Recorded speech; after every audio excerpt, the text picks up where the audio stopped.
بجلی اور جناب عبدالمنیم خان صاحب وزیر زراعت حکومت کے پی، مریم اورنگزیب صاحبہ وزیر اطلاعات اور چودھری چیمہ صاحب ایس اے پی ایم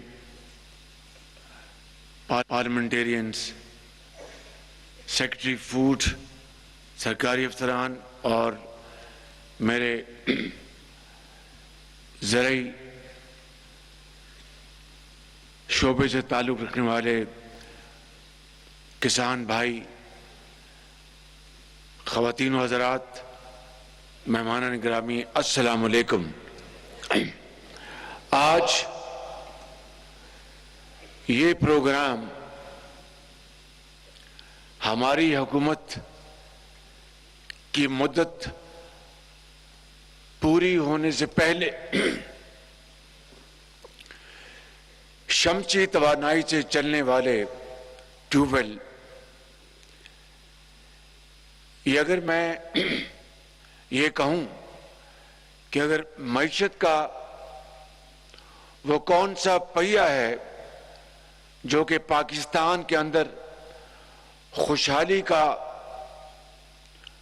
انقلاب لے کے آئے گا تو وہ زراعت ہے، اس میں کسی کو کوئی شک نہیں ہونا چاہیے۔ اور ہمارے کسان بھائی پاکستان کے طول و عرض میں جتنی محنت وہ کرتے ہیں، جاڑے میں، گرمی میں، حبس میں، اور پھر اپنی محنت سے، اللہ کے فضل سے جو غلہ پیدا کرتے ہیں، اس سے بڑی ملک کی اور کوئی خدمت ہو نہیں سکتی، اور اس سے بڑی کروڑوں لوگوں کے لیے خوراک اور غلہ پیدا کرنا، اس سے بڑی اور کوئی عبادت ہو نہیں سکتی۔ اس لیے میرے بزرگوں، نوجوان ساتھیوں، آج اس ملک کو سستی بجلی کی ضرورت ہے۔ سستی بجلی کے بغیر نہ صنعت و حرفت ترقی کر سکتی ہے، اور نہ زراعت، اور نہ ہی ان مصنوعات پر مبنی ہماری ایکسپورٹس، کوئی بھی چیز ترقی نہیں کر سکتی۔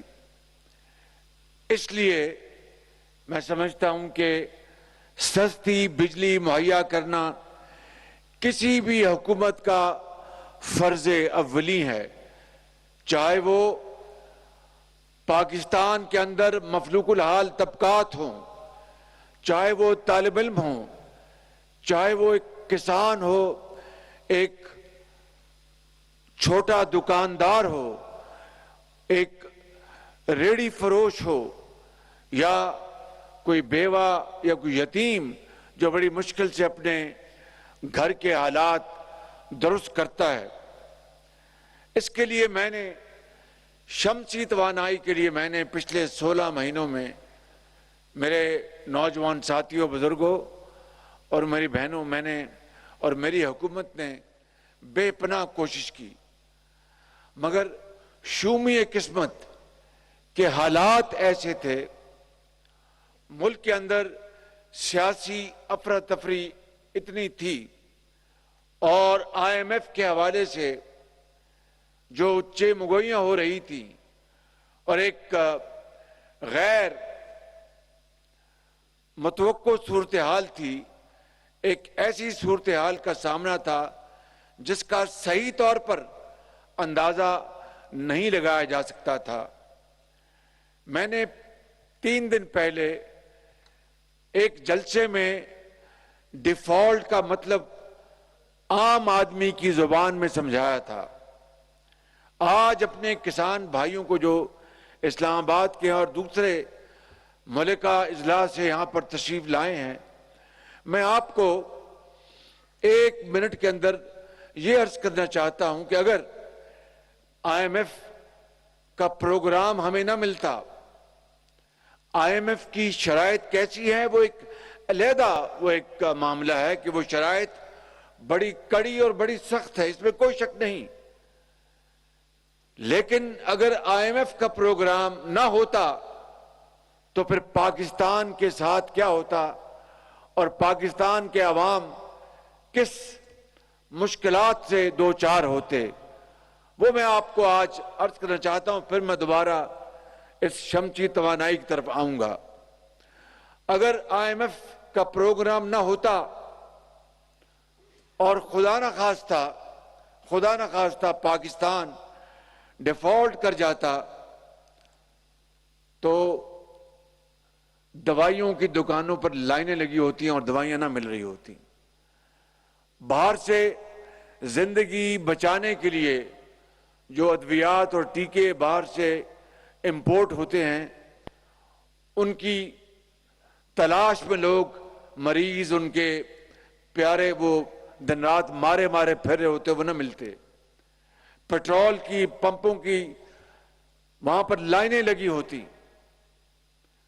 ہماری جو فورن چینج یعنی زر مبادلہ وہ کم ہو رہا ہوتا اور اس کو مزید بچانے کے لیے ہم اپنی جو امپورٹس ہیں مشینری، آلات، زرعی، خوراک، ادویات، سپیئر پارٹس، خام مال، جو بھی صنعتوں کی ضروریات ہوتی ہیں اربوں ڈالر کی، ان کو ہم مزید کم کرتے تاکہ ہم زر مبادلہ بچائیں، کیونکہ ہمارے پاس زر مبادلہ کے ذخائر روز بروز وہ کم ہوتے رہتے اور اس کو بچاتے ہوئے صنعتیں بند ہو جاتی، لوگ بے روزگار ہو جاتے، زراعت اس کو بے پناہ نقصان پہنچتا.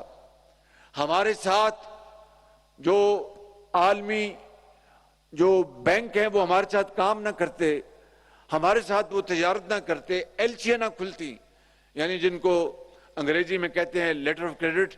یہ وہ ہوتا ہے، آپ جانتے ہیں کہ بینک کے ذریعے کوئی چیز باہر سے منگوانی ہے، وہ اس کے لیے ایلچی کھولتے ہیں تاکہ جو بیچنے والا ہے اس کو بینک کے ذریعے ایک مل جاتا ہے کاغذ کہ میں چیز بیچوں گا پاکستان تو مجھے پیسے مل جائیں گے، وہ نہ کھلتی. اور ہمارے بعض سودے ایسے ہوتے ہیں جن کو وہ پاکستان کے بینکوں کی، میں سادہ الفاظ میں کہہ رہا ہوں کہ مور، وہ ان کو قابل قبول نہیں ہوتی. وہ کہتے باہر کے یعنی انٹرنیشنل بینکس کے ہمیں مور چاہیے. مثال کے طور پر bank of America, bank of middle east bank یا کوئی اور بینک لے لیں، وہ اس کے اوپر مور نہ لگاتے. یعنی ایک افراتفری مچ جاتی. یہ ہے وہ ایک بہت بھیانک صورتحال جس کا سامنا ابھی سری لنکا نے 6-8 سال ایک سال پہلے کیا. وہاں پر لائنیں لگ گئیں، وہاں پر ہڑتالیں ہوئیں، وہاں پر دکانیں لوٹی گئیں. اللہ تعالیٰ کا بے پایاں فضل و کرم ہے، میرے یہاں پر بیٹھے بڑے قابل اور بڑے بہت ہی ذہین بیوروکریٹس، پولیٹیشنز، سیاستدان، پارلیمنٹیرینز، زرعی ماہرین اور ہمارے کسان بھائی اور بہنیں اور بزرگ یہاں بیٹھے ہیں. یہ وہ صورتحال ہوتی اگر IMF نہ ہوا ہوتا اور اگر پاکستان خدا نہ خواستہ ڈیفالٹ کر جاتا تو ایک تباہ کن صورتحال تھی. اللہ تعالیٰ نے اپنے بے پایاں فضل و کرم سے اس پوری حکومت کی ٹیم ورک کے ذریعے رب نے آپ کی دعائیں سنی اور اللہ تعالیٰ نے پاکستان کو ڈیفالٹ سے بچا لیا اور IMF کا پروگرام ہو گیا. لیکن اب آگے کیا کرنا ہے؟ اصل بات وہ ہے، اگلی بات یہ ہے میرے بزرگوں اور نوجوان ساتھیوں کہ زراعت کے پہیے کو بڑی تیزی سے گھمانا، وہ کس طرح گھومے گا؟ وہ آپ کو کسان کو ایک کوالٹی کی کھاد ملے اور اس کی قیمتیں بھی مناسب ہوں، کسان کو بجلی سستی ملے. یہ جو بجلی پیدا ہو رہی ہے تیل سے، اس کی قیمت آپ جانتے ہیں کتنی ہے؟ 50 روپے فی یونٹ. اور اس کے بعد جو غریب ترین جو طبقات ہیں ان کو 200 یعنی جو گھریلو صارفین جو ہیں 200 جو یونٹ تک استعمال کرتے ہیں ان کو بہت کم داموں پر بجلی دی جاتی ہے تاکہ ان کے اوپر بوجھ نہ پڑے. اسی طرح کسان کے لیے بھی جو بجلی اس کے اوپر بھی ہم نے سبسڈی دی. IMF نے کہا کہ آپ یہ کام نہیں کر سکتے, یہ سبسڈیاں دینا بند کر دیں. انہوں نے ہمارے ہاتھ بند کر دیے, بالکل انہوں نے چابیاں لگا دی کہ آپ کوئی سبسڈی نہیں دیں گے, چاہے وہ زراعت ہے یا وہ صنعت ہے یا حرفت ہے یا ایکسپورٹرز کے لیے کوئی سبسڈی دینی ہے. تو میرے بھائیوں, بزرگوں اور نوجوان ساتھیوں, پھر ہم کیا کریں؟ یہ وہ راستہ ہے. شمسی توانائی خالی ٹیوب ویل کے لیے نہیں, صنعتوں کے لیے, گھروں کے لیے, کارخانوں کے لیے, دکانوں کے لیے, ملک کے چپے چپے, چاہے وہ بلوچستان ہے, چاہے وہ سندھ ہے یا KP ہے یا پنجاب ہے یا آزاد کشمیر یا گلگت بلتستان ہے. اور اللہ تعالیٰ نے, یہ اللہ تعالیٰ کا کرم ہے کہ پاکستان کو اللہ تعالیٰ نے چمکتا ہوا سورج عطا کیا ہے. یورپ میں جہاں پر بعض اوقات سورج سردیوں میں نظر نہیں آتا, وہاں پر انہوں نے بھی اس کے باوجود شمسی توانائی پیدا کرتے ہیں. یہاں پر تو رب تعالیٰ نے 12 مہینے سورج دیا ہے, سردیوں میں بھی گرمیوں میں بھی. لیکن کتنی شومیہ قسمت ہے اس قوم کی, غریب آدمی کی, عام آدمی کی, کہ 75 سال گزر گئے. ہم نے شمسی توانائی تو ابھی 20-30 سال پرانا قصہ ہے, لیکن اس سے پہلے جو پن بجلی, جو پانی سے بجلی پیدا ہوتی ہے, اس کے لیے ہم نے منگلا ڈیم بنا, تربیلا ڈیم بنا. اس کے بعد ہم بالکل سو گئے, اور تیل کے جو کارٹلز تھے, جو تیل یہاں پر جو کمپنیاں ہیں, انہوں نے اپنا ایسا جادو جگایا کہ تیل ہی تیل, کے تیل کے علاوہ کچھ ہو نہیں سکتا. آج مہنگی ترین بجلی تیل سے پیدا ہوتی ہے, اور سستی ترین بجلی سولر, شمسی توانائی, پن بجلی اور ہوا سے جو بجلی بنتی ہے. نہ سولر کے اوپر ایک دھیلا نہیں لگنا, مفت کی سورج کی شعائیں, ہوا سے جو بجلی بنتی ہے, مفت کی ہوا, اس سے بجلی بنتی ہے. اللہ تعالیٰ نے ہمیں ہر چیز دی, عقل بھی دی, ہر چیز دی, لیکن وہ حوصلہ نہیں دیا, وہ سوچ نہیں دی کہ اس کی وجہ سے آج پاکستان کے اندر چاہے وہ کارخانے ہیں, چاہے وہ زراعت ہے, چاہے وہ گھریلو صارفین ہیں, چاہے وہ دکانیں ہیں, مدرسے ہیں, ہسپتال ہیں, ہر جگہ مہنگی ترین بجلی ہے. اللہ تعالیٰ کا بے پایاں فضل و کرم ہے کہ نواز شریف کے دور میں 2017 کے آخر میں لوڈ شیڈنگ کا خاتمہ ہو گیا, اور وہ 20 گھنٹے کی لوڈ شیڈنگ تھی, اس کا نواز شریف کی قیادت میں وہ اندھیرے ختم ہو گئے, اور خدا کے فضل و کرم سے پاکستان اس مشکل سے نکل گیا.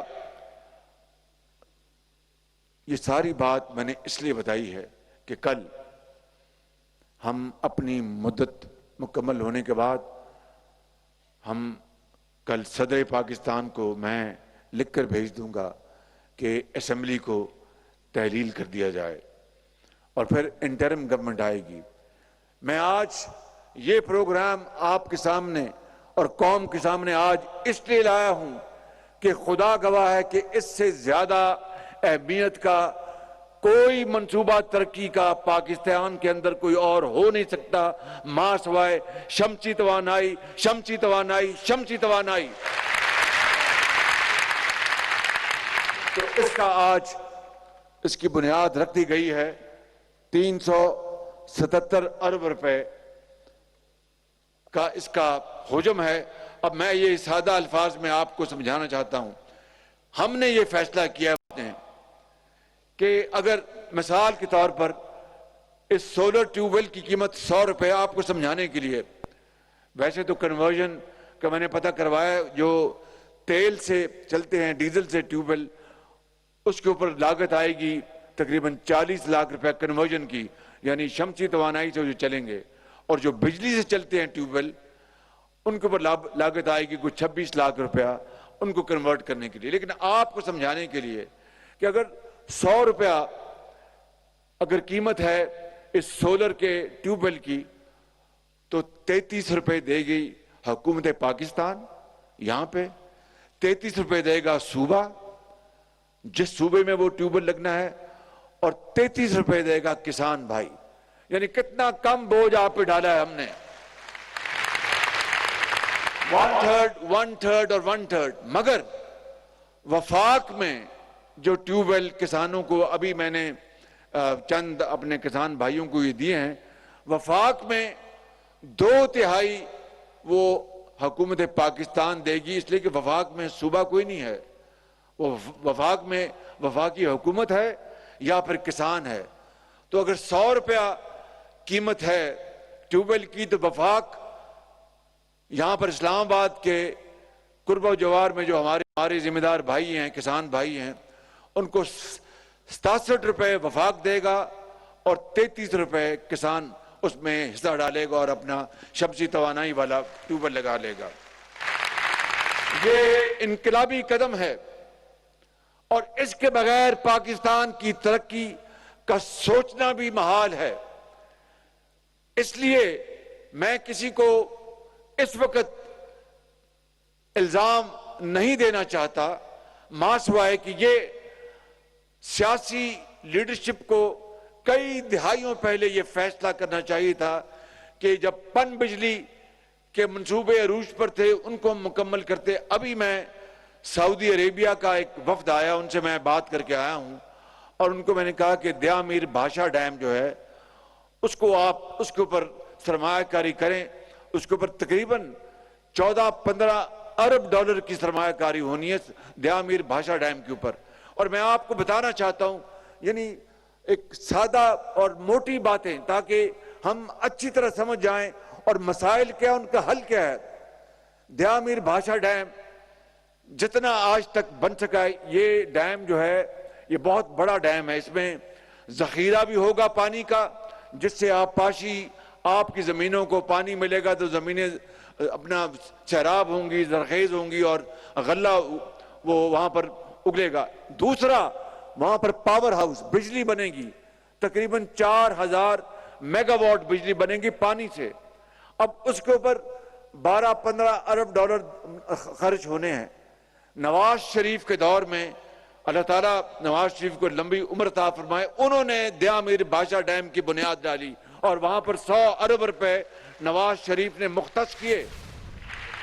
لیکن میں یہ کہتا ہوں کہ اجتماعی بصیرت ہماری دیکھیں کہ یہ اجتماعی ایک ناکامی ہے پولیٹیکل اور ملٹری ڈکٹیٹرز کی, جنہوں نے 75 سال پاکستان میں آئے. ماسوائے منگلا ڈیم اور آپ کے تربیلا ڈیم اور دوسرے اور اس زمانے میں ڈیم بنے تھے, پھر وہ معاملہ رک گیا اور منافع اور کارٹیل اور یہ جو اپنے کمشنوں والے آ گئے اور انہوں نے تیل کہا جی تیل ہوگا اور اس کے علاوہ کچھ نہیں ہوگا. حتیٰ کہ جو تھر سندھ میں جو تھر ہے وہاں پر کوئلے کے دنیا کے سب سے بڑے ذخائر ہے کوئلے کے. اب دیکھیے کہ اس پاکستان کے کوئلے کو ہم نے 75 سال نظر انداز کیا اور باہر سے کوئلہ منگوا کر مہنگی بجلی پیدا کی. اب آ کر یہ سی پیک میں نواز شریف کے دور میں سی پیک میں تھر کول کے جو خزانے ہیں ان کو کھولا گیا اور اب تھر میں وہاں پر جو چین کا جو تحفہ ہے پاکستان کے لیے سی پیک, اس کے تحت وہاں پر اب کوئی 2-2.5 ہزار میگا واٹ بجلی تھر کے کوئلے کی بنیاد پر وہاں پر اب پیدا ہونی شروع ہو چکی ہے. لیکن میں پوچھتا ہوں کہ ماضی کی دہائیوں میں اتنی سنگین غفلت کیوں ہوئی ان حکومتوں سے کہ اپنا کوئلہ ہو اور کوئلہ باہر سے منگوایا جا رہا ہے. مان لیا کہ تھر کول کی جو کوالٹی ہے وہ اچھے جو باہر کے کوئلے کی بعض کانے ہیں سمجھ لیں آسٹریلیا میں, ساؤتھ افریقہ میں یا اور جگہوں پر کم ہوگی, لیکن کوئلہ تو اپنا ہے, نہ ڈالر خرچ ہونا ہے نہ کوئی اور کرنا ہے, صرف اس کو نکالنا ہے اور استعمال کرنا ہے. اب سیمنٹ فیکٹریوں میں دوسرے کاموں میں بجلی بنانے کے لیے اربوں ڈالر ہم نے تیل اور کوئلہ باہر سے منگوایا, تھر کول کے اوپر ہم نے توجہ دی. یہ ہے وہ غفلت جس کی وجہ سے آج پاکستان کشکول لے کر ہر جگہ پہنچتا ہے. میں سمجھتا ہوں کہ اس سے وہ زندگی بہتر ہے کہ آدمی فقیری میں زندگی بسر کر لے. یہ قرض کی جو زندگی ہے اس سے توبہ کرنی چاہیے اور اللہ تعالیٰ کرے گا کہ اس سے ہم جان چھڑائیں گے انشاءاللہ. اور یہ انشاءاللہ اس کی بنیاد آج رکھ دی گئی ہے. آپ اگر یہاں پر سندھ کے صوبے سے ہیں یا کے پی سے ہیں تو اپنی حکومتوں کو جا کے کہیں کہ کسانوں کے لیے وفاق کا یہ جو پروگرام ہے 33% صوبے دیں گے، 33% وفاق دے گا اور 33% کسان دے گا. اب ہم نے الحمدللہ آج یہ سرٹیفکیٹ دیے ہیں. یہ 377 ارب روپے کا پروگرام ہے. میں یہ آپ کو آج یہ بتانا چاہتا ہوں کہ کوئی ہمیشہ کے لیے کوئی زندگی لکھا کر نہیں لایا. ہم سب انسان ہیں اور ایک دن اس دنیا سے چلے جانا ہے. فرق یہ ہے کسی نے پہلے جانا ہے، کسی نے بعد میں جانا ہے. میری اب عمر تقریباً اب انشاءاللہ زندگی رہی تو 23 ستمبر کو میں 72 سال کا ہو جاؤں گا. اب دیکھیے کتنی باقی زندگی. میری ایک خواہش ہے، صرف ایک خواہش، کہ قبر میں جانے سے پہلے پاکستان اس راستے پر چل پڑے جس کے لیے قائد اعظم نے خواب دیکھا تھا، جس کے لیے عظیم قربانیاں دی گئی تھی، جس کے لیے آپ کے بزرگوں نے ہجرت کرتے وقت اپنے پیاروں کو وہ شہید ہو گئے. ماؤں کے، بہنوں کے دوپٹے، ان کے آنچل پھٹے اور بڑی مشکل سے خون کے دریا عبور کر کے آپ کے بڑے یہاں پر پاکستان پہنچے. آج پاکستان ہم سے پکار کر کہہ رہا ہے کہ وہ قائد اعظم کے جو نام لینے والے اور ان کے قائد اعظم کا دن منانے والے، کدھر قائد اعظم کا خواب کیوں نہیں پورا ہوا ابھی تک؟ وہ شہداء جنہوں نے پاکستان کے لیے جانیں دی، لاکھوں شہداء، ان کی روحیں قبروں میں تڑپ رہی ہیں کہ یہ وہ پاکستان نہیں جہاں پر سورج اللہ تعالیٰ نے عطا کیا ہے. اس سے تو پاکستان میں بجلی نہیں بن رہی مگر مہنگے تیل اور گیس باہر سے منگوا کر بجلی بنائی جا رہی ہے. یہ وہ پاکستان نہیں جہاں پر اشرافیہ اور امیر لوگ پاکستان میں اور دنیا میں مہنگا ترین علاج کرا لیں مگر لاکھوں لوگ اس ملک کے اندر علاج اور دوائی کے بغیر تڑپ کر جان دے دیں. یہ قائد اعظم کا پاکستان نہیں ہے. میرے بزرگوں، بھائیوں اور نوجوان ساتھیوں اور بہنوں، آج بات کسی اور طرف میں نہیں لے کے جانا چاہتا. میں واپس آنا چاہتا ہوں کہ آج ہم فیصلہ کریں کہ اگلی حکومت جو بھی عوام جس کو مینڈیٹ دیں وہ عوام سے اپنے خدا سے وعدہ کرے کہ وہ دن رات محنت کر کے انتھک کوششوں سے پاکستان میں غربت اور بے روزگاری کا خاتمہ کریں گے، کشکول توڑیں گے، قرض کو ختم کریں گے اور اپنے پاؤں پہ کھڑے ہوں گے اور پاکستان کو عظیم بنائیں گے.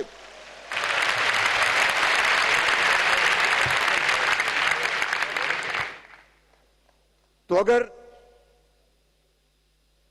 یہ سب اللہ تعالیٰ کے ہاتھ میں ہے، اگر اللہ تعالیٰ نے اگلے الیکشن کے نتیجے میں نواز شریف کو موقع دیا تو میں آپ سے خدا کے فضل و کرم سے وعدہ کرتا ہوں کہ نواز شریف کی لیڈرشپ میں ہم انشاءاللہ یہاں پر زرعی انقلاب لے کے آئیں گے، غربت کا خاتمہ کریں گے، پاکستان کو عظیم بنائیں گے اور قرض سے جان چھڑائیں گے.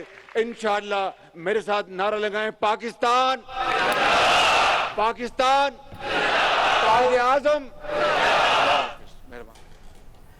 کنونشن سینٹر اسلام آباد میں سولر ٹیوب ویلز کے حوالے سے تقریب کا انعقاد، جس سے وزیر اعظم شہباز شریف خطاب کر رہے تھے. انہوں نے اپنے خطاب میں کہا کہ اس وقت سب سے ضروری منصوبہ اس ملک کے لیے سولر انرجی کا ہے، کیونکہ انرجی کرائسس کا سامنا ہے، پاکستانی عوام کو مہنگے بجلی کے یونٹ کا سامنا ہے. انہوں نے کہا کہ زراعت معاشی ترقی کا اہم ترین جز ہے، جس کے باعث اسے سولر انرجی کے ذریعے چلایا جائے گا.